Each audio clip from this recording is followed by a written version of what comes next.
किस्मत भी कितनी अजीब चीज होती है। तुम चाहे जितना किसी चीज को पाने की कोशिश कर लो, अगर वो तुम्हारी किस्मत में नहीं तो वो तुम्हें मिलकर भी कभी नहीं मिलेगी। ये बात तब की है जब मैं 10वीं कक्षा में हुआ करती थी। उसे वक्त में थोड़ी ना समझ थी, समझ नहीं पाती थी कि गलत क्या है और क्या सही। मेरा दोस्त था, उसका नाम शिवम था। बहुत ही हैंडसम बॉडी, तो ऐसी कि कोई भी फिदा हो जाए। हमारे क्लास की सभी लड़कियां उसके पीछे पागल थी। हम दोनों एक ही क्लास में थी। मेरी उससे ज्यादा बात नहीं हुई थी कभी। मेरा फेसबुक पर एक फेक अकाउंट था जिसका नाम रिया पूजा था और उसी से मैं सबसे बातें करती थी। मुझे अपना नाम बताकर किसी से बात करना ज्यादा पसंद नहीं था। स्कूल के ज्यादातर लड़के रिया के पीछे पड़ गए और जानने में लग गए कि यह कौन। इसी सबके बीच शिवम की रिक्वेस्ट आई, उसने मुझे मैसेज किया और मैं उससे बात करने लगी। कुछ दिन में हम दोनों में बहुत अच्छी दोस्ती हो गई, पर उससे यह बात नहीं पता थी कि शिवानी ही रिया पूजा है। मैंने कभी नहीं सोचा था कि मैं उसे इतनी बातें करने लगूंगी और उसे इतनी अच्छी दोस्ती हो जाएगी। यह बातें बढ़ती गई और हमारे दिल मिलते गए। उसने मुझे प्रपोज किया, ना जाने क्यों कब कैसे मुझे भी उससे मोहब्बत हो गई और मैंने भी बिना कुछ सोचे समझे उसकी प्रपोज एक्सेप्ट कर लिया। मानो ये मोहब्बत बढ़ती गई, ना खाने का होश ना पीने का, हर वक्त उसके ख्यालों में खोना तो जैसे मेरा काम बन गया था। कुछ दिन बाद मैंने मन में ये बात आने लगी कि वह रिया से प्यार करता है, ना कि शिवानी से।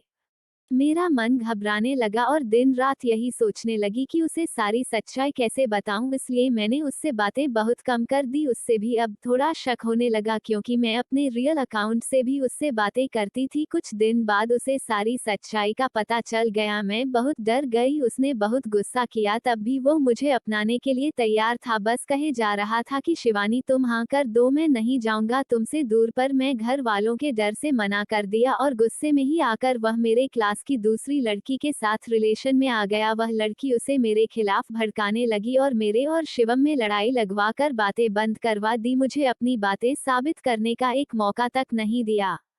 बहुत रोई, मुझे कुछ समझ नहीं आ रहा था। उसे वक्त में उसे उसके हाल पर छोड़ना ही सही समझा और उससे भूलने की कोशिश करने लगी। उसके लिए मैंने अपना स्कूल भी बदल लिया। मेरा दिल जैसे टूट सा गया। मुझे अपनी गलती भी साफ नजर आ रही थी। यह जो कुछ भी हुआ था वो मेरे ही वजह से हुआ। उसका मुझसे दूर जाना भी जायज था, पर बस एक सवाल था कि क्या वो मेरा इंतजार भी नहीं कर सकता था। मैं बस खुद को खोजती रही कि धोखा दिया था मैंने उससे। उसे बात को 4 साल हो गए। उसके बिना रहने की आदत तो पड़ गई थी मुझे, पर रातें मेरी उसकी यादों के साथ गुजारती थी। एक दिन उसका मैसेज आया, मेरे पास कैसी हो। पहले तो मैं आधा घंटा ये सोचती रही कि ऐसा कैसे हो सकता है, मैं रिप्लाई करूं या नहीं। अभी भी वो गुस्सा हुआ तो दो, खैर मैं रिप्लाई किया। हम दोनों में फिर से बातें शुरू हो गई। जो गलतफहमियां थी वह भी सही हो गई। इस बार में शिवानी थी और वह शिवम, ना कोई झूठ ना कोई धोखा, बस में और वो। हम दोनों मिलने लगे, बातें बढ़ी और हमने शादी का फैसला किया। पर कहते हैं ना, अगर मोहब्बत सच्ची हो तो उसे मंजिल मिलने में बहुत मुश्किल है, झेलनी पड़ती है। पर मेरे साथ तो कुछ अलग ही था। मानो ऐसा लग रहा था कि हमारी मोहब्बत की मंजिल है ही नहीं है। उसकी एक एक्सीडेंट में मौत हो गई और मोहब्बत अधूरी रह गई। मैं अंदर से टूट गई, मेरी जिंदगी उजड़ गई। आज भी मैं अकेली हूँ। अब ना मुझे किसी से मोहब्बत है और ना ही होगी। वो मेरी यादों में जिंदा है और हमेशा रहेगा मेरी पहली और आखिरी मोहब्बत बनकर।